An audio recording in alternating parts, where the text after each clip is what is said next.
Why does Mima keep seeing her idol self everywhere? Is she being haunted by a ghost?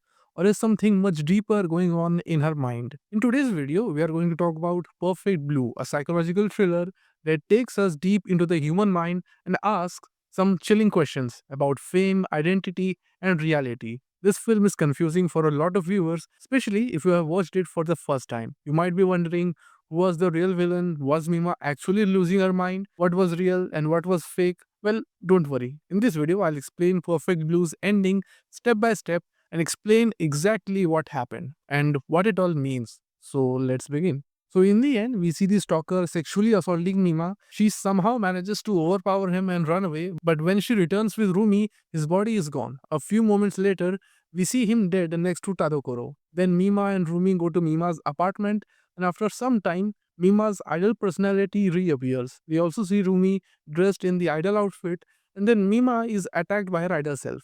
I know all of this is very confusing, but be patient, I have a proper explanation which I'll share later in the video.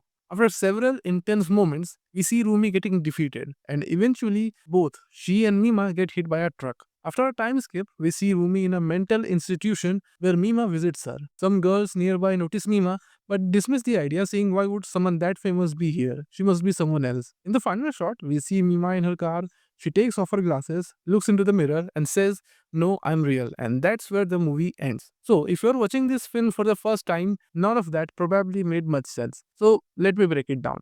In the end, we see Rumi dressed as an idol and also Mima confronting her idol persona, something we have seen throughout the film. But what exactly does it mean? Does it even make sense? Yes, it does. Mima seeing her idol self is nothing but a series of hallucinations. In every scene where Mima sees herself dressed as an idol or any events related to that persona, it's all in her head. For example, in the scene where she's chasing her idol self and gets hit by a truck, that entire scene is real except the presence of her idol self. That part is purely hallucination. But why does she have these hallucinations? It's because in the film, Mima is suffering from dissociative identity disorder.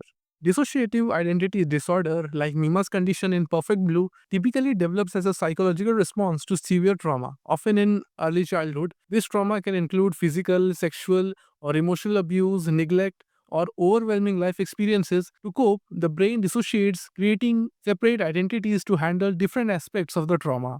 But how did Mima develop it? What was the exact trauma she experienced? Well, she went through a lot. First, the pressure of leaving her ideal career to become an actress, then the immense stress of succeeding in her new career. We see Mima struggling with anxiety during filming, especially in confined environments. On top of that, she's being stalked by an obsessive fan. Then there's Mima Room, the internet blog that documents her personal thoughts and daily life, something she didn't even write, that escalates her stress and paranoia. And most importantly, there's the distressing experience of filming a rape scene and participating in a nude photo shoot, both of which she clearly didn't want to do it but still did it in order to succeed. All of these traumatic events together caused her to develop dissociative identity disorder. She created another version of herself, her idol persona. If you notice, the dialogue spoken by that persona, the lines are usually, I am better than you, or you made the wrong decision, or being an idol was the right path. These are all Mima's inner doubts and regrets, which have taken a form of a separate personality, her past self, which randomly appears and frightens her. As I said before, every time her past self appears, it's a hallucination, not reality. But in the end, we see Rumi in the idol outfit and later in a mental institution. Was that also hallucination? Well, partially. In the final sequence, we see Mima's idol self trying to kill her, but it's actually Rumi dressed as an idol. Due to her disorder, Mima hallucinates Rumi's face as her own idol self.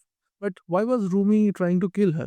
This is where everything ties together. Rumi is a former pop idol herself. After transitioning to a managerial role, she struggled to let go of her past. She relived her idol days vicariously through Mima, molding her into the perfect pop idol. When Mima decided to leave that world for acting, Rumi's fragile mental state began to unravel. Unable to accept Mima's choice, Rumi created the Mima's Room blog to preserve the illusion of idol Mima. She manipulated the stalker, Me-Mania, and even began dressing like Mima, fully embodying that idolized idol image. As her obsession grew, Rumi committed murders, killing anyone who threatened the purity of idol Mima. That included the screenwriter who wrote the rape scene, the photographer responsible for the nude shoot, and eventually she even tried to kill the real Mima, whom she saw as an imposter. But you may ask that we were shown Mima killing the photographer, not Rumi. Well, in that murder scene where the photographer is killed, it's Rumi who actually commits the act, but the film intentionally shows it as if Mima is the one doing it. And this is done as a symbolic and psychological storytelling device.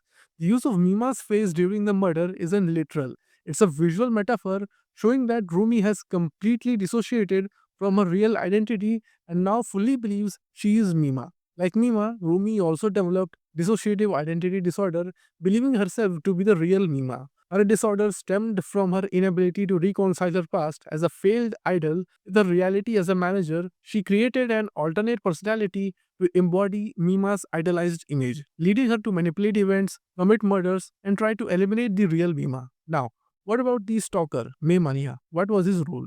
He was being manipulated by Rumi, who pretended to be Mima via emails. She also directed him on what to write on the blog. When Rumi fully took on the identity of Mima, she wanted to eliminate the real one. So she used Me-Mania to try and kill her, but he failed. So Rumi killed him along with Tadokoro. She murdered Tadokoro because he was involved in Mima's acting career and, according to her, was working on projects that would damage her idol image. Rumi, in her delusion, saw him as a threat to idol Mima's purity. Remember, Tadokoro was the first one who got attacked, but he survived. And finally, the very last scene, Mima at the mental hospital, where Rumi is being treated. She leaves, gets into her car, looks in the mirror, and says, "No, I'm real." So, what does that mean? Is she okay now? Well, the film doesn't give a definitive answer, but I believe so. Notice when the doctor says, "You must be busy now," and when the two girls see her and say, "A star like her wouldn't be here," then she confidently says, "No, I'm real." From this, we can conclude that Mima is doing well now. She seems to have found success in her acting career and, more importantly, peace with her identity. She is no longer haunted by her hallucinations. And with that, the film ends. So, in the end, Perfect Blue is a disturbing exploration of identity, trauma, and the pressure of living up to a public image.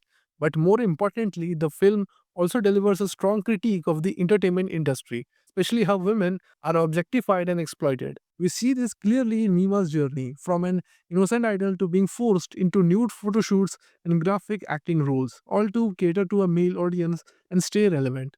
And all of that fuels her mental breakdown. Both Mima and Rumi suffer from dissociative identity disorder, but in different ways. One confronts her fractured self and moves forward, while the other becomes consumed by it. And that final line, "No, I am real," is not just a declaration of sanity, it's a powerful reclaiming of her identity, her reality, and her self worth. If you are interested in more psychological horror anime like this that dive deep into human psyche and have seen Monster and are confused related to its ending, then you can check out my this video where I've explained its ending in detail. Just click on the video flashing on your screen. Thanks for watching.